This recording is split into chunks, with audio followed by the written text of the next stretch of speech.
ఎల్లుండి ఎల్లుండి జరగబోయే సర్దార్ సర్వాయి పాపన్న విగ్రహ ప్రతిష్టను గవర్నమెంట్ వాళ్ళే నిర్ణయించి రేవంత్ రెడ్డి గారి చేతుల మీదుగా ప్రతిష్టాపన చేయబోతున్నారు. కాబట్టి అందరం కూడా మన వంతు గౌడ బిడ్డలు ఎంతమంది ఉంటే అంతమంది ప్రతి ఊరూరా అందరూ కూడా మన కుల దైవమైన సర్దార్ సర్వాయి పాపన్న జయంతి సందర్భంగా ప్రతి ఊరి నుంచి కూడా అందరు రావాలని చెప్పి కోరుకుంటూ, మరియు ఒక సర్దార్ సర్వాయి పాపన్న గౌడ్లకే సంబంధించిన వ్యక్తి కాదు, బహుజన కులాలకు అన్నిటికీ కూడా సంబంధించిన వ్యక్తి.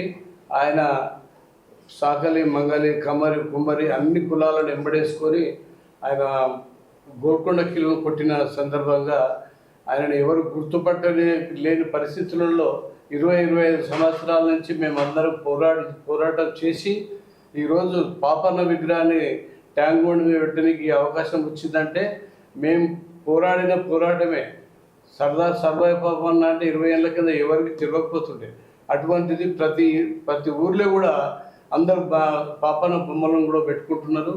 అదేవిధంగా ప్రతి ఊరి నుంచి కూడా అందరూ కులస్తులు ఎవరున్నా కానీ, కళ్ళు అమ్మే వాళ్ళైనా కానీ, అక్కడ లోకల్ ఉన్న కులాలు ఎవరైనా సరే వాళ్ళని వెంబడి పెట్టుకొని 18వ తారీఖు నాడు 4 గంటలకు ట్యాంక్ బండ్ మీద ప్రతిష్టాపన చేయబోతున్నారు. కాబట్టి అందరూ కూడా మన కులం జాతి అన్ని కులాలను కలుపుకొని రావాలని చెప్పి కోరుకుంటున్నాం.